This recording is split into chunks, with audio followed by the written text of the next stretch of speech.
Your passcode has been confirmed. If you need technical assistance during your call, please press star followed by 0. After the tone, please state your name.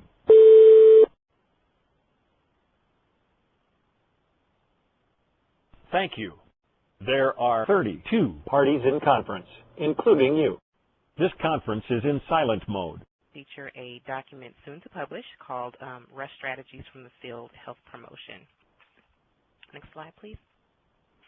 After a brief overview of the RuSH project, you're going to hear from 7 RuSH states in alphabetical order: California, Florida, Georgia, Michigan, New York, North Carolina, and Pennsylvania. And of course, we hope to have some time at the end for a little Q&A. And each presenter will have contact information at the end of their presentation, so be sure to capture that if you want to follow up with them individually. RuSH stands for Registry and Surveillance System for Hemoglobinopathies, and it's a 7-state, 2-year pilot program that aims to systematically collect surveillance data on sickle cell disease and thalassemia in the United States. And you can read more about the RuSH project via the website that's listed there on the slide through cdc.gov. To achieve the RuSH project objectives, 3 work groups were developed: data collection and harmonization, surveillance design, and community partnership and health education. And the community partnership and health education work group is the first to produce this strategies from the field document from RuSH, which is being featured today. The strategies from the field publication is being produced in 2 parts, health promotion and data collection, and you'll see more about that data collection summary later this year. The primary focus is to share the unique implementation of activities that have been created to assist in meeting the RuSH programmatic goals. With the exception of California, each state highlighted 1 activity for this publication, but all states have multiple ongoing activities. California was divided into North and South to feature 2 unique regional activities, so we'll be hearing a total of 8 presentations on this webinar. Some potential uses, of the strategies document are to impact public health policy, allocation of resources, speaking out on critical issues, and initiating public discussion on hemoglobinopathies. Next slide. This is just a representation of the content that's going to be in this publication. So program overview, resources needed to produce this activity or each activity, benefits from the activities, outcomes for potential policy, education, data quality, and patients, lessons learned from planning to implementation, as well as next steps and acknowledgments. So at this time, I'd like to introduce Ashley Holly, who will be speaking for Northern California. Their activity is titled Putting the Focus on Sickle Cell, Northern California's Focus Group and Stakeholder Meetings. Ashley, would you please unmute your line by pressing *6, and you're welcome to address the audience.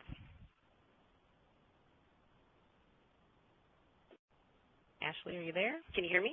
Oh, we can hear you now. Okay. Thank you. Thank you, Shay.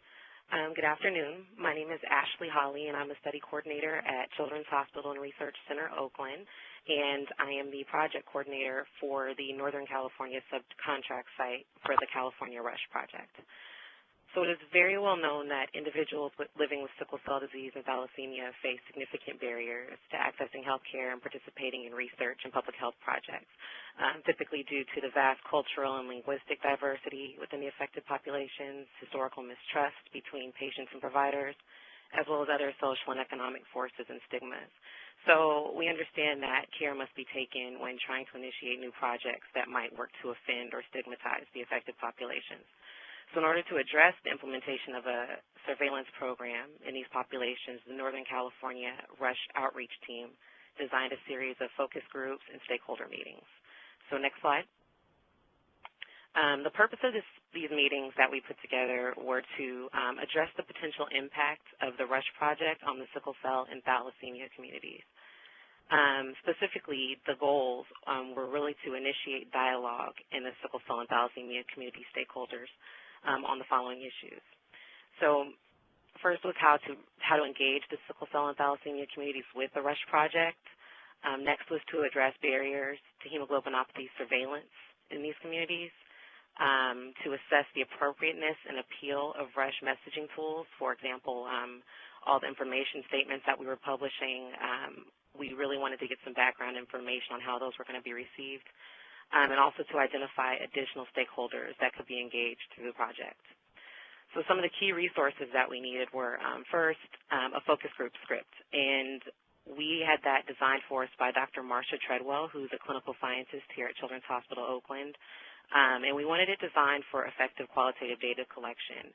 And we really wanted to address the issues of surveillance specifically. Second, we contacted our established community leaders. So our center has some already established connections in our community, and what we did was use these focus groups to identify new stakeholders that we could approach in stakeholder meetings further down the line. Lastly, we needed a comfortable meeting space, a recording device, a facilitator, and note taker. Next slide. Some of the benefits and outcomes that came from these stakeholder meetings were the fact that we've completed 4 focus groups to this day.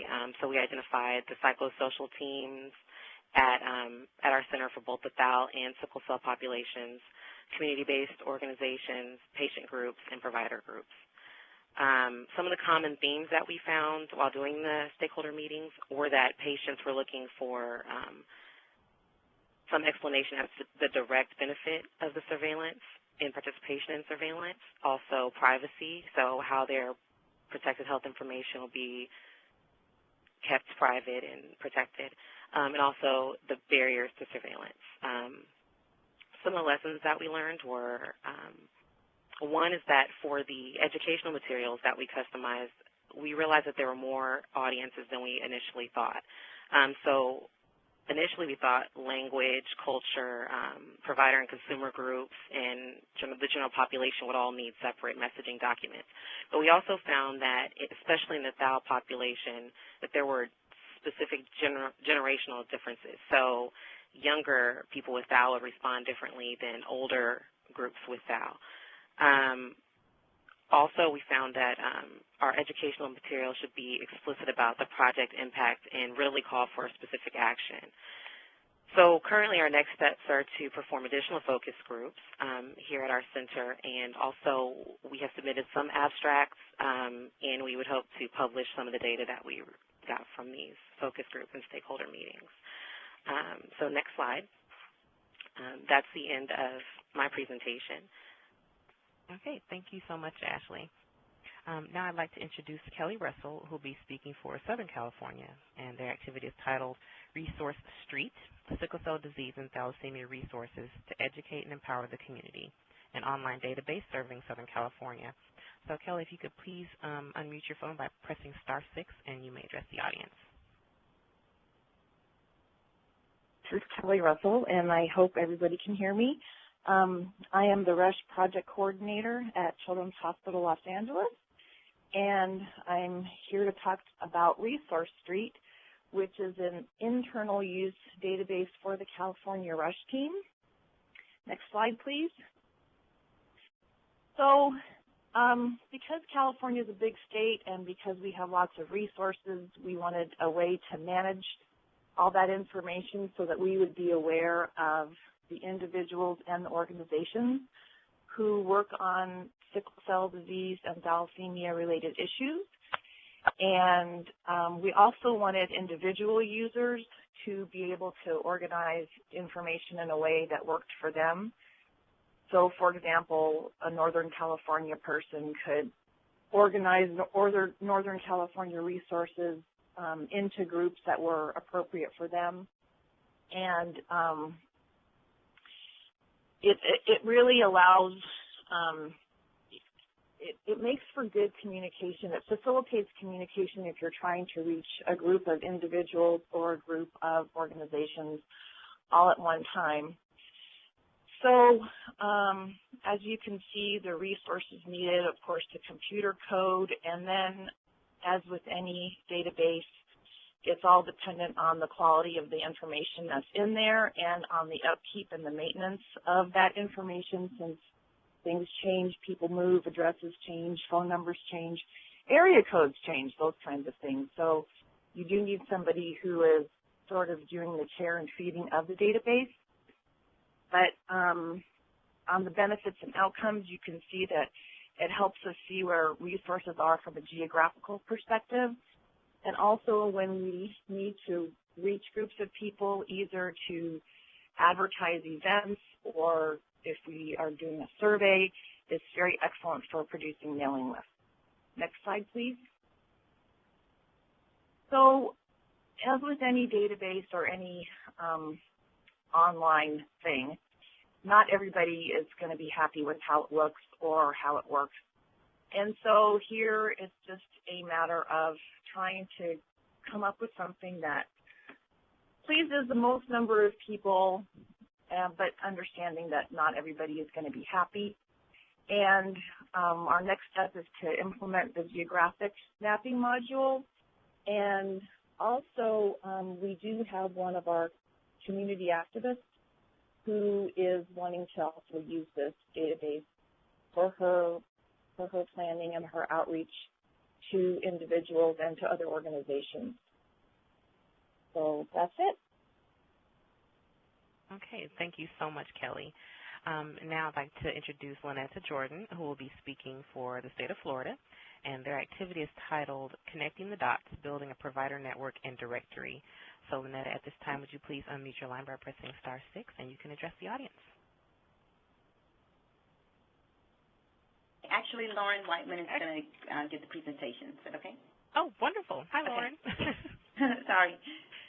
Hi, this is Lauren Whiteman. I'm the surveillance epidemiologist in Florida for RuSH, and so our activity for the community partnership strategies from the field is connecting the dots, building a provider network and directory.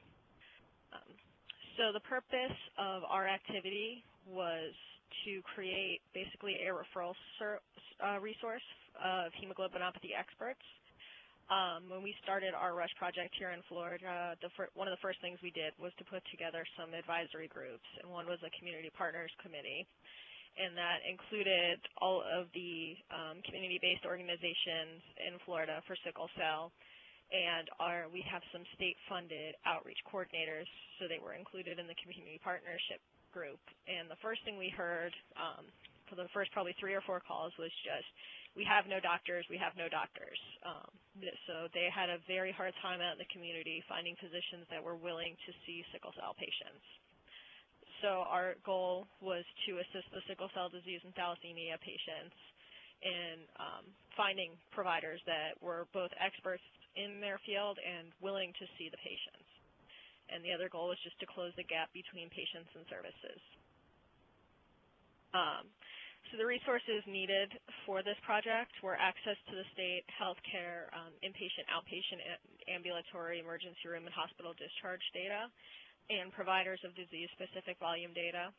So in Florida, we have the Agency for Healthcare Administration, AHCA, and at Memorial Hospital, we actually get the data from AHCA for which doctors see sickle cell patients, which hospitals they're at, and the volume of patients they see. So we were given all this data from our planning department here at the healthcare system, and we were able to take that and actually determine of all of the providers which were actual hematologists, where they were, and how many sickle cell patients they saw. And then we were able to comprise all that data into one easy-to-use directory. We broke down by adult provider or pediatric provider, as well as the county the provider is located in. And the benefits and outcomes for this were increased referrals for services and support, assisted in finding adult providers to refer adolescent patients. That was one thing we learned. We sent it out to, we partner with Children's Medical Services here in Florida, and when we sent out this directory, the CMS folks said, oh, this is great. Now we have someone, when we go to transition, now we have somewhere we can send them. So they were very excited to have that as a resource. So the lessons we learned was just the need for this type of resource.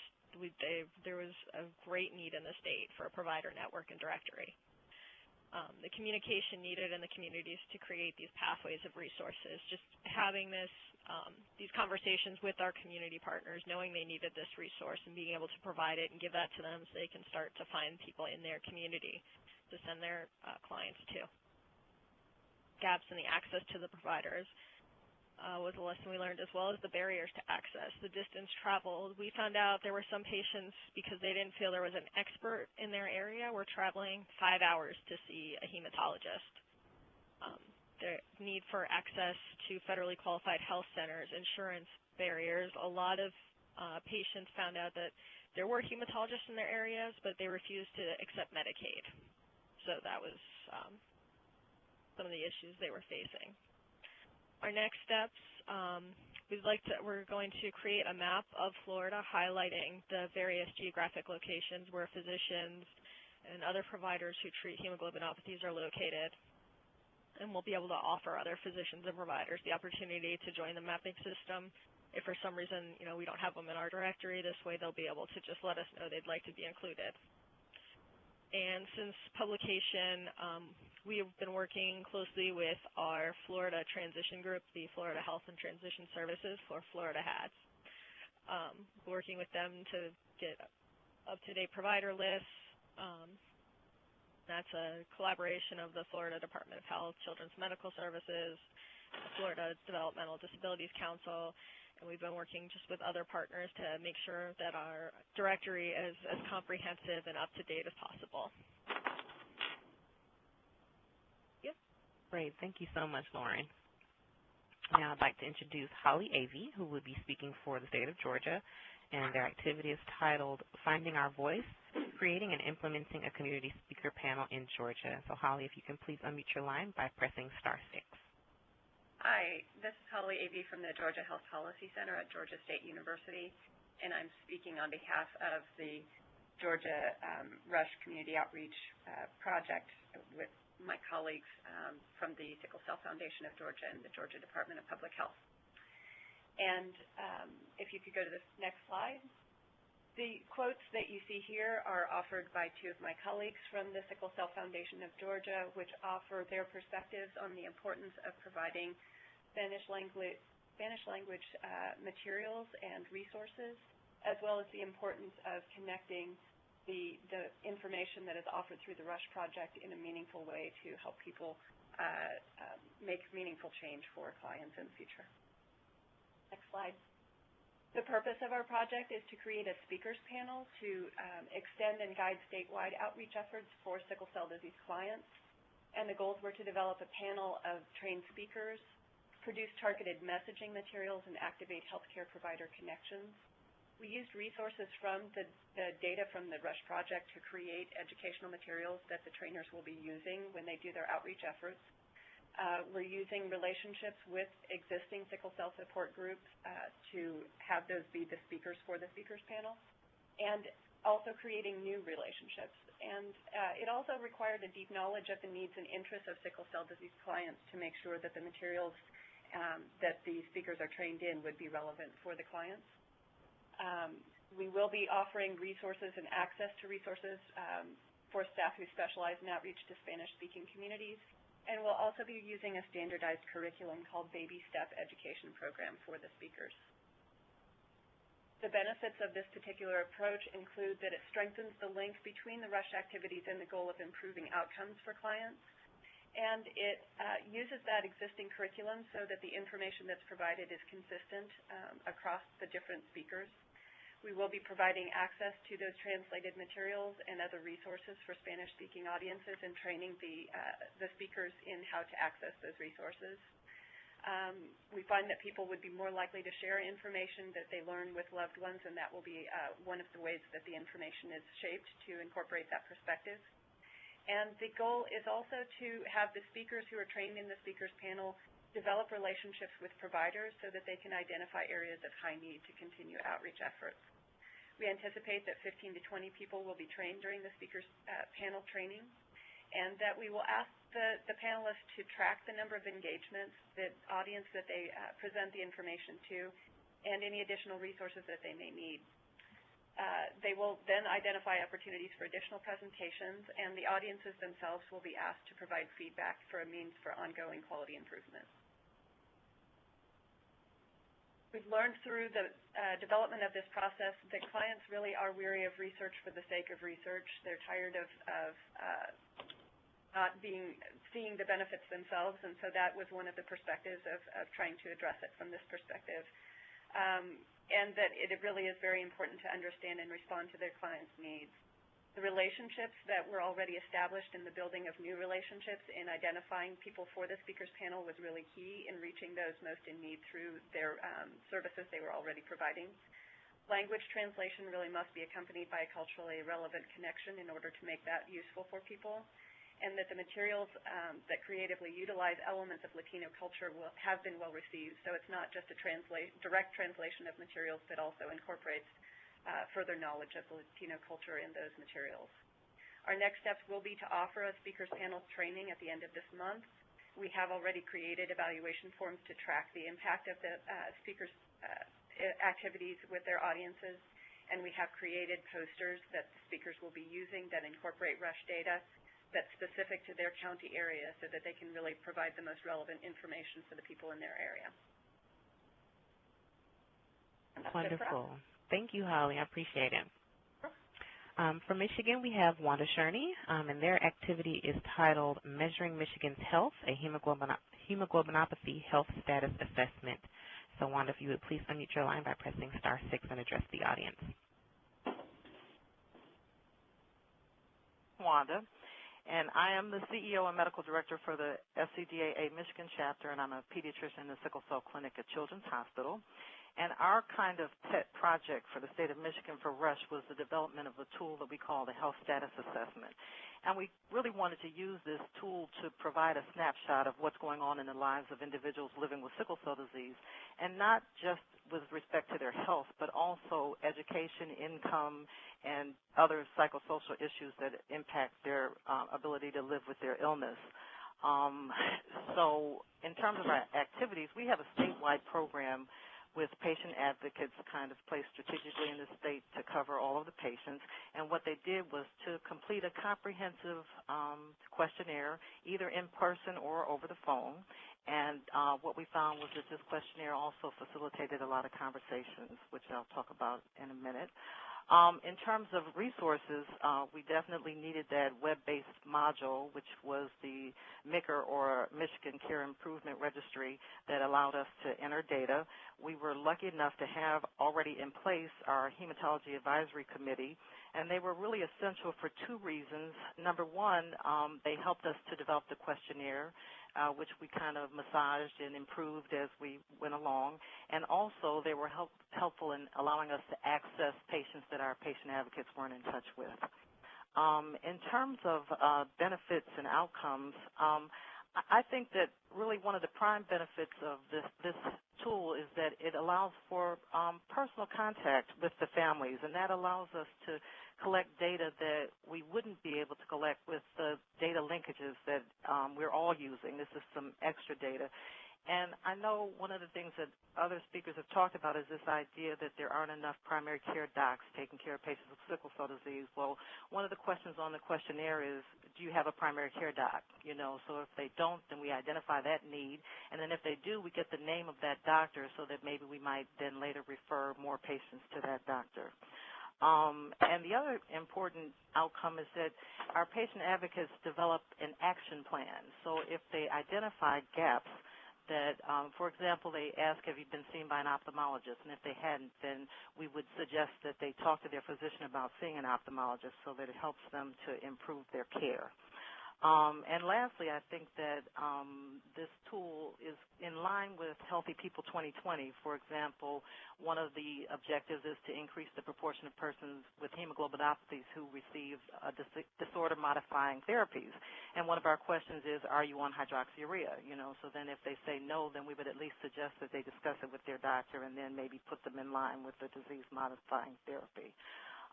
In terms of lessons learned, I think it's really important that in the beginning we developed this questionnaire, but then we had to tweak it as we went along to make sure we were getting the best possible data. I think one of the things that we really learned is this is a really labor-intense effort. You know, talking to each patient individually takes a lot of repeat phone calls. And I think the most pleasant lesson that we learned is that these families are really eager to participate in this, and they're really happy that the state is concerned about what the gaps are in services. In terms of next steps, we're going to complete health status assessments on every individual we can get our hands on, and then consider doing it possibly every 2 years. As I said, it's very labor intense, so we might have to stretch that out a little bit, but we're considering that. And then, of course, we would want to generate reports that our patient advocates will actually be able to generate their own reports so they can see what the status of all their clients are, and then disseminate that information and to even legislatures so that they can understand transportation is an issue and what can we do about that. And in terms of updates, we have so far completed 300 cases in the MICR system, many more on paper, and then, as I said, we plan to continue to try to capture every person. And that's wonderful. Thank you so much, Wanda. For New York, we have Ying Wang, and their activity is titled Garnering Statewide Support for RuSH, Regional Provider Meetings in New York. So, Ying, can you please unmute your line by pressing *6 and address the audience?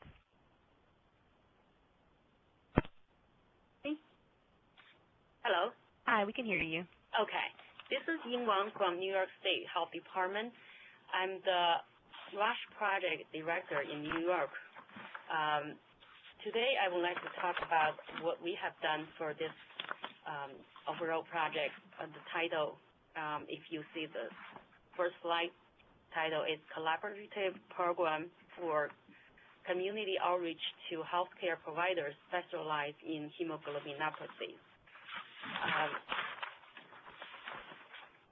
The New York RuSH project team have launched this program in 2011 to achieve one of the RuSH project objectives, that is to identify a risk population with hemoglobinopathies in New York State. The program focused on outreach to community-based healthcare providers across New York and administration of a survey among providers with questions about characteristics about their centers and the degree of clinical information available regarding affected patients. Next slide shows the key resources needed here include staff time, staff in-state travel expense, meeting space and equipment rentals, handout materials, and annual charge of online survey tool. Next slide summarizes the major benefits and outcomes from this project. So we have conducted 2 regional meetings with providers in New York City area last fall. 9 providers representing 8 hemoglobinopathy specialty care centers participated in these meetings. In addition, we have administered a web-based survey among providers representing 63 centers in New York State. Up to now, about 78% of the centers responded to the survey. We are in the process of analyzing the survey results currently. So this project actually provided opportunities for in-person interaction and relationship building between the project staff and the providers, and also demonstrated the feasibility of obtaining clinical data from the centers throughout the New York State for the RuSH project. Next slide shows lesson learned and next steps. I think we believe it's very important to work closely with clinicians and staff at the centers to facilitate the IRB applications and approval process in order to allow our staff to access their data. And also we need to generate a list of essential data elements and for the centers so that we can collect the necessary data for the project. And also we need to conduct active follow-up to obtain timely process updates about the project. So next steps include the list here. We will continue to outreach efforts with community-based specialty treatment centers and clinicians so that we'll be able to, on the top of the project, to be able to collect all the data we required for the project. Also plan to conduct in-person regional meetings in downstate areas and upstate New York, excluding New York City we did last year, and also some of the upstate New York areas. We will plan to organize ad hoc webinars or teleconferences on topics of interest for this collaborative project if needed. I think the last slide shows contact information. I think that's it. Thank you. Thank you so much, Ying. For North Carolina, we have Nicole Giammi, and their activity is titled Faith-Based Initiative, North Carolina's Approach to Community Outreach for Hemoglobinopathies. So, Nicole, if you could unmute your line at this time and address the audience. I have. Thank you so much, Shay. This is Nicole Giammi, and I'm the education consultant with the North Carolina Sickle Cell Syndrome Program, and I'm going to be talking with you all about our faith-based initiative. As some of you know, North Carolina is considered the Bible Belt state. Next slide. Our activity's purpose was to build upon the strong infrastructure of the faith organizations that are very abundant here in North Carolina. What we wanted to do was to be able to spread awareness and education about sickle cell disease and thalassemia. Our activity's goals were to build a systematic approach for including faith organizations in increasing education and outreach activities. Some of the key resources needed for this is when you're considering a project like this, like I said earlier, North Carolina is a state that, we're considered the Bible Belt. So very much there, you have various denominations here in the state of North Carolina. And, so we've always had a strong partnership in the faith community. However, when you want to embark on an initiative such as the faith initiative that we're doing, you really have to set some time aside and do some strategic planning. There needs to be a pulling together of a team. You really need to come up with a very distinctive plan in terms of how you will do your outreach, who will be your audience, and more importantly, who are the partners that you want to bring to the table. And then you also want to think about what types of materials you want those partners to have. Next slide, please. So, as I said, when you think about that, you want to think about training. So when you're thinking about doing your training, you want to look at how you go about training your staff. Here in North Carolina, we're a state legislative program, and we're, as such, we're made up of not only state staff, but there's community-based organizations, as well as our comprehensive medical centers. We also have a governor's appointed council. So when you think about embarking on a faith initiative, you have to look at the training that you need to do first with your staff or your program partners. Then you also want to include in that your key stakeholders. And in looking at training those audiences, you want to think about not only do you want them trained initially about the initiative and what you set out to do, but you want to be able to think ahead of time about what are going to be some of the follow-up trainings that are going to need to take place. Because once you start an initiative, if you want to see it keep its momentum and not just start for a set period of start and then end within a set period of time, you've got to build in from the beginning some follow-up training with the various representatives that you've included. Timeline is important, and when you think about timeline, as you see here, you want to think about, as it says here, how many and how much will the program need to meet, how much time will the program need to invest in meeting with the various faith communities. And then you want to think about what is the key message that you want to have delivered to those communities and how you will go about getting your materials out to that community. So those are some of the things that you need to think about when you begin to embark on this initiative. And when you begin to think about working with those populations, you also want to consider travel. That's another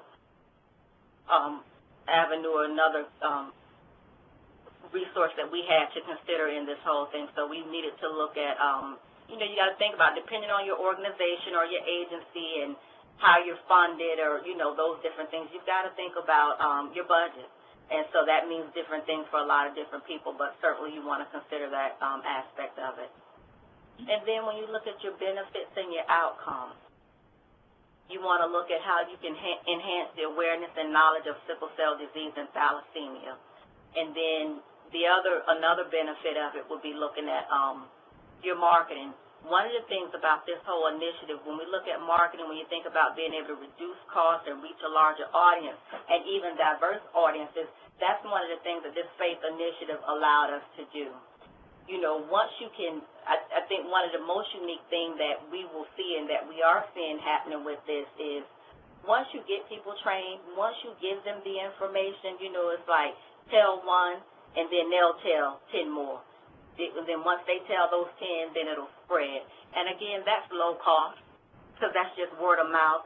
But our biggest and greatest responsibility to that effort is making sure that they always have the educational materials and information that they need to go out and disseminate it. So, you know, that's always, I think, ideal in terms of, especially in these economic times when you have to look to do more with less. And then also measurable outcomes.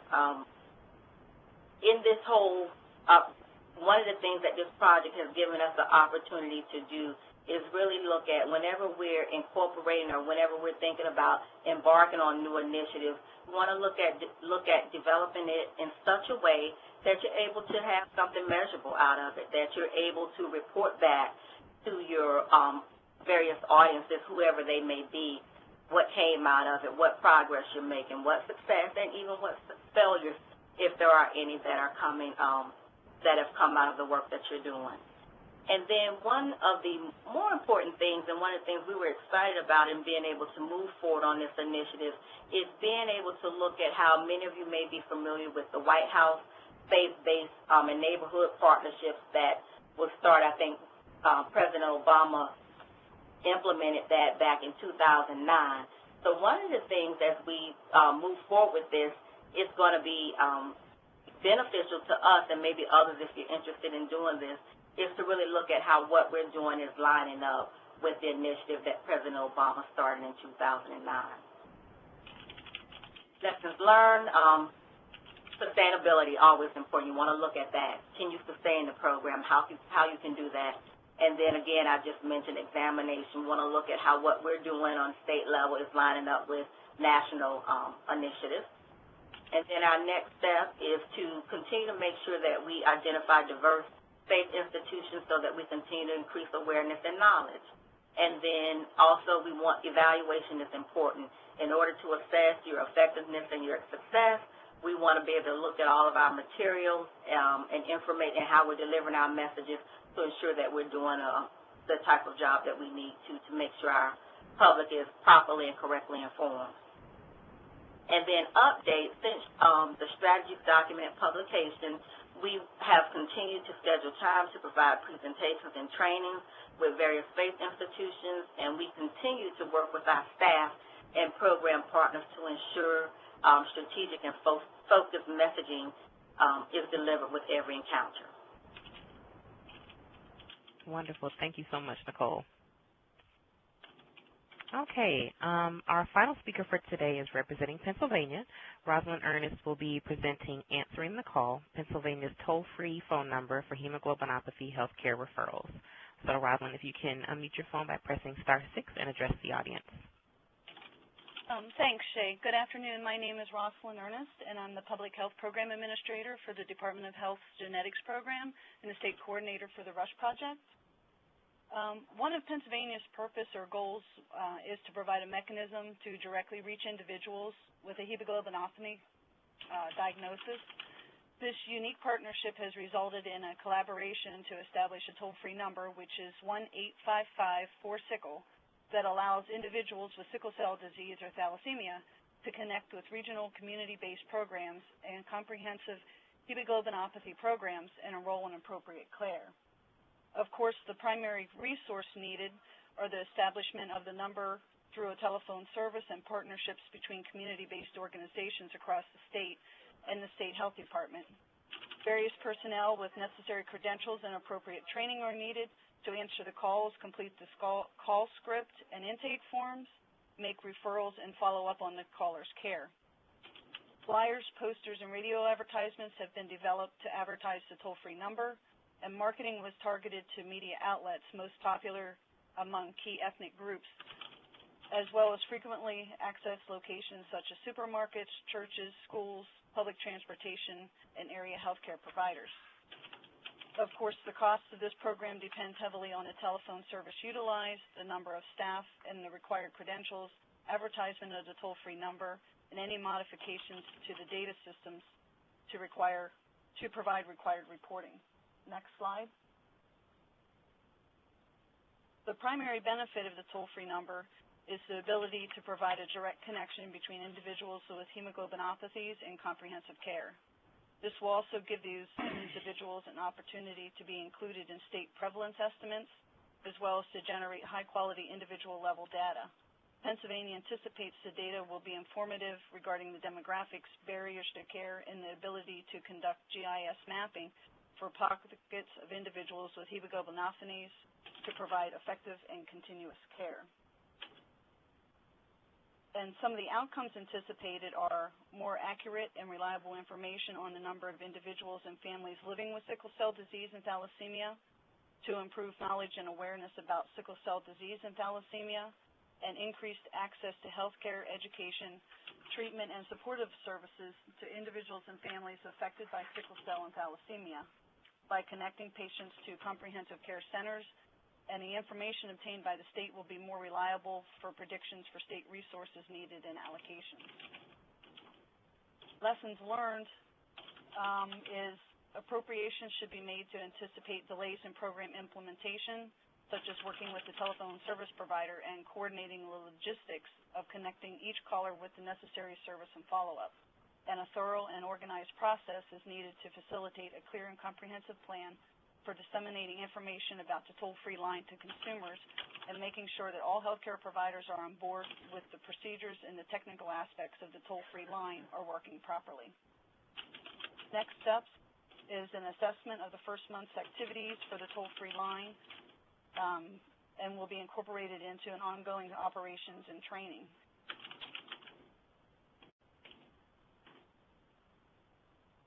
And an update, since the strategies document has been, since the publication, is the CBOs have identified local business outlets and resources to promote toll-free number, and we are also currently working on a survey that we will be able to send out to those individuals that have accessed and used the toll-free number. Next slide is the Pennsylvania PI contact information.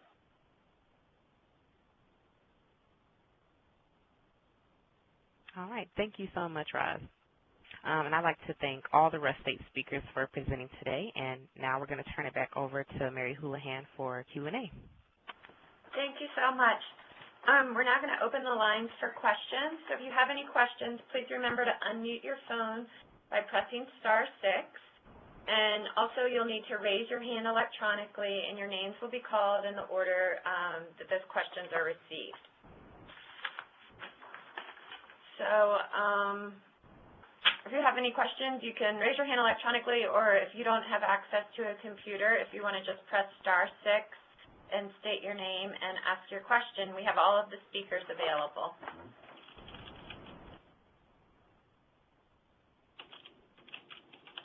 Are there any questions today? You have to press *6 if you'd like to ask them.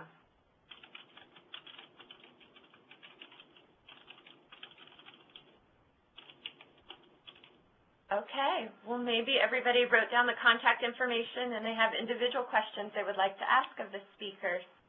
So I wanted to thank everybody for joining in today. Certainly if you have any further questions that you didn't get a chance to ask today, you can send your information to Shay Pope at spope@cdc.gov.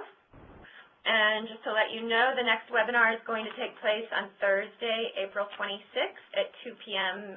Eastern Time, and that will be Sickle Cell Adult Provider Networks with Dr. Kathy Hassel from the University of Colorado School of Medicine. Also, the recorded webinars are archived and they're made available at scinfo.org under the webinars toolbar. Thank you so much, everybody, for taking the time out to listen to the presentations, and thank you to our presenters. Bye-bye.